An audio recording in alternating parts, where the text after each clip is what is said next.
नमस्कार दोस्तों, स्वागत है आपका हमारे यूट्यूब चैनल में। आज की इस वीडियो में हम श्रीमद् देवी भागवत पुराण की कथा अध्याय 24 का पाठ करेंगे। इस अध्याय में भगवान शंकर द्वारा पार्वती के समक्ष विवाह का प्रस्ताव रखना है। मरीचि आदि ऋषियों का हिमालय के पास जाकर अपनी पुत्री भगवान शंकर को समर्पित करने का परामर्श देना तथा हिमालय द्वारा इसकी स्वीकृति देना है। तो आइए पाठ शुरू करते हैं। श्री महादेव जी बोले, तब भगवान शंकर कामदेव के शरीर का भस्म लेकर अपने संपूर्ण शरीर का उसका लेपन कर पुनः अपने भूतगणों के साथ पर्वतराज हिमालय के शिखर पर तपस्यारत हो गए और पार्वती भी उसी हिमालय पर्वत पर तपस्या में संलग्न हो गए। भगवान शंकर ने मन में उन देवी का और देवी पार्वती ने उन महेश्वर का ध्यान करते हुए 3000 वर्ष व्यतीत कर दिए। तब भस्मीभूत काम से अत्यंत दुखित भगवान शंकर पार्वती के निकट जाकर हाथ झोंकर यह वचन बोले, परमेशानी, अत्यंत कठिन तपस्या का त्याग कीजिए। आपके कठिन ध्यान जप और मौन व्रत से मैं आपका कृतदास हो गया हूँ। मुझे अपनी सेवा में नियुक्त कर लीजिए। पर्वत सुता शिवा, यदि आप मुझ पर प्रसन्न हैं तो अपने अंगमार्जन में, हार केयूर पहनाने में तथा अल्लक्त आदि राग द्रव्यों में समान पूर्वक अंगों को लिखित करने में मुझे नियुक्त कीजिए।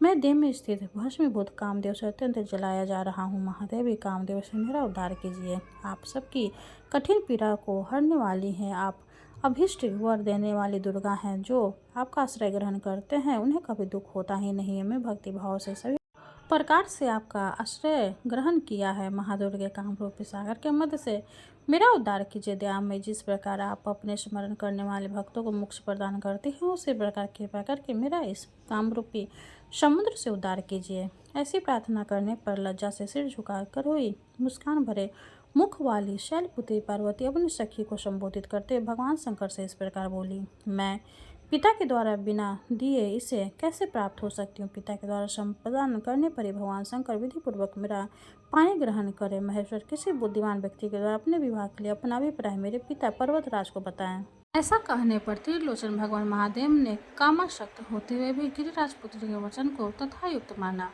तदंतर प्रफुल्लित कमल के समान मुख वाली वह भगवती सखियों से गिरी हुई शीघ्र ही पिता के घर चली गई। पार्वती के आने के बाद सुनकर गिरिराज अकस्मात उठ पड़े और आकर उनको गोद में लेकर पूर्व के मध्य में ले गए। महारानी मेनका ने वहां कर अपनी बाहों से पुत्री का आलिंगन कर अश्रुपूर्ति नेत्रों से परम आदरपूर्वक उनके मुख का चुंबन किया और कहा, माता, आप मेरे प्राण के समान पुत्री हैं। आपके वियोग से मुझ मरे हुए को इस समय जीवित कीजिए। गिरिराज पुत्री पार्वती के मौनाक आदि सभी भाई बंधु बांधव अन्य लोग उन्हें देखकर हर्ष से भर गए। उनकी सखियों ने शंभु द्वारा पार्वती विषय चेष्टाओं को वन में जैसा देखा था वैसा पर्वतराज हिमालय को बता दिया। मुनि श्रेष्ठ गिरिराज उन बातों को सुनकर अपनी पुत्री पार्वती के विवाह के लिए भगवान शंकर के प्रस्ताव की प्रतीक्षा करते हुए महान हर्ष से भर गए। भगवान शंकर पानी ग्रहण का निश्चय करके अपने प्रमथ गणों के साथ हिमालय के शिखर पर रहने लगे। तदनंतर भगवान शंकर ने अपना अभिप्राय गिरिराज से बताने के लिए मरीचि आदि सप्त ऋषियों का स्मरण किया। तभी मरीचि आदि महर्षिगण उसी क्षण वायु से उड़ गए। मेघों की भांति भगवान शंकर के समीप पहुंच गए। उन्होंने देवादिदेव महादेव को प्रणाम कर उनसे पूछा, भगवान, आपने हम लोगों का किस लिए स्मरण किया, उन्हें बताइए। मणिपुर तब काम से निर्दग्ध हृदय वाले भगवान महादेव ने मरीचि आदि मुनियों को पृथक पृथक संबोधित करके कहा, श्रेष्ठ मुनियों, संपूर्ण विश्व के कल्याण के संतान वृद्धि के लिए आज मेरी विवाह करने की इच्छा हो रही है। जब से दक्ष कन्या सती अपनी माया से मुझे छोड़कर चली गई है, उसी समय से ही हृदय में उनका ध्यान करके मैं तपस्या में संलग्न हूँ। उस तपस्या से संतुष्ट होकर उन्होंने स्वयं गिरिराज सतन्या होकर अपनी इच्छा से मुझे पति के रूप में स्वीकार कर लिया। किंतु उनके पिता गिरिराज हिमवान यदि मुझे बुलाकर पानी ग्रहण संस्कार करके उनको देते हैं, तभी वे मनोरम मुख वाली सुंदर मेरी पत्नी होगी। भस्मीभूत कामदेव से मैं दिन रात जल रहा हूँ। बिना उन गिरिराज पुत्री के मैं शांति नहीं प्राप्त कर सकूंगा। यदि आप लोग मेरी सहायता करके उन मेरी एकमात्र प्राण प्रिय को प्राप्त कराने में समर्थ हो सके, तभी मैं स्थित रह सकता हूँ। ऋषिगण बोले, देव प्रभु, जो करनीय हो वही आप हमें आज्ञा दीजिए।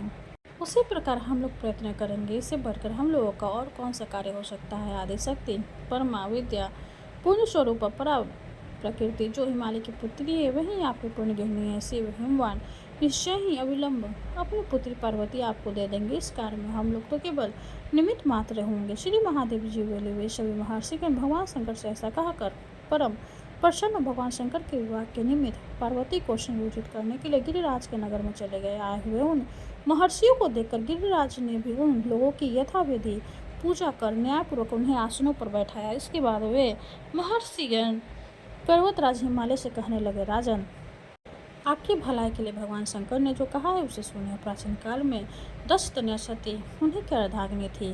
वहीं आपकी पुत्री इस समय कल्याणकारिणी पार्वती के रूप में उत्पन्न हुई है। उन्हें आप परमात्मा भगवान शिव को दे दीजिए। आपकी कृपा से वे पत्नी को प्राप्त कर सुखी होंगे। आप देवादिदेव भगवान शंकर के संपूर्ण प्रभाव को जानते हैं, इसलिए आप अपनी पुत्री उन्हीं को दे दीजिए।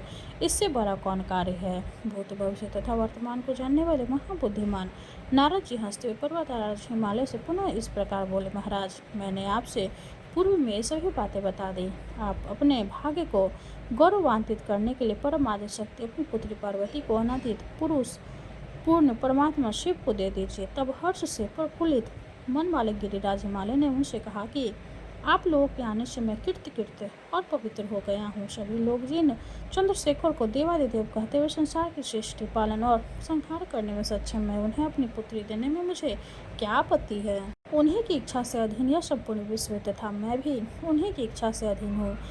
उनकी जैसी इच्छा हुई उसी समय वैसे ही मेरी इच्छा हुई। आप लोग भगवान शंभू के निकट जाएं और मेरी बात कहें कि वे शुभ मुहूर्त निश्चित करके मुझसे वार्तालाप करें। मैं यथाशक्ति अलंकित करके अपनी पुत्री उन्हें दे दूंगा।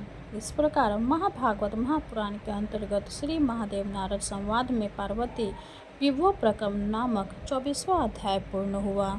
माता रानी की जय हो। अब हम माँ दुर्गा की आरती करेंगे। जय अम्बे गौरी मैया, जय श्यामा गौरी, तुम्हें कौन से दिन ध्यावत, मैया जी कौन से दिन ध्यावत, हरि ब्रह्मा शिव रे। ओम जय अम्बे गौरी, मांगे सिंदूर विराजत, टीको मृग मद को, मैया टीको मृग मद को। उज्ज्वल से दो नैना, उज्ज्वल से दो नैना, चंद्र बदननी को। ओम जय अम्बे गौरी, कनक समान कलेवर, रक्तांबर राजै, मैया रक्तांबर राजै। रक्त पुष्प गले माला, रक्त पुष्प गले माला, कंठन पर साजै। ओम जय अम्बे गौरी, के हरिवाहन राजत, खरग खपर धारी, मैया खरग खपर धारी। सुर नर मुनि जन सेवत, सुर नर मुनि जन सेवत, तिनके दुखिहारी। ओम जय अम्बे गौरी, कानन कुंडल शोभित, नासाग्रे मोती, मैया नासाग्रे मोती। कोटिक चांद्र दिवाकर, कोटिक चांद्र दिवाकर, राजत सम ज्योति। ओम जय अम्बे गौरी, शुंभिन शुंभ बिदारे, महिषासुर घाती, मैया महिषासुर घाती। धूम्र विलोचन नैना, मधुर विलोचन नैना, निश दिन मदिमाती। ओम जय अम्बे गौरी, चंड मुंड संहारे, शोणित बीज हरे, मैया शोणित बीज हरे। मधु कैटभ दो मारे, मधु कैटभ दो मारे, सूर्य भयहीन करे। ओम जय अम्बे गौरी, ब्रह्मानी रुद्रानी, तुम कमला रानी, मैया तुम कमला रानी। आगम निगम बखानी, आगम निगम बखानी, तुम शिव पटरानी। ओम जय अम्बे गौरी, 64 योगिनी गावत, नित्य करत भैरो, मैया नित्य करत भैरो। बाजत ताल मृदंगा, बाजत ताल मृदंगा, आरु बाजत डमरू।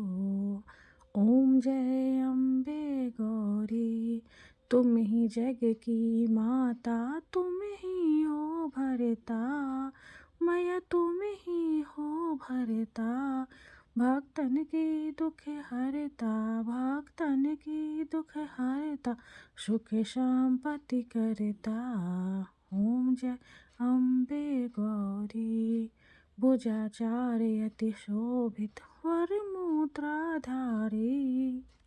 मैया वर मुद्राधारी, मन वांछित फल पावत, मन वांछित फल पावत, सेवत नर नारी।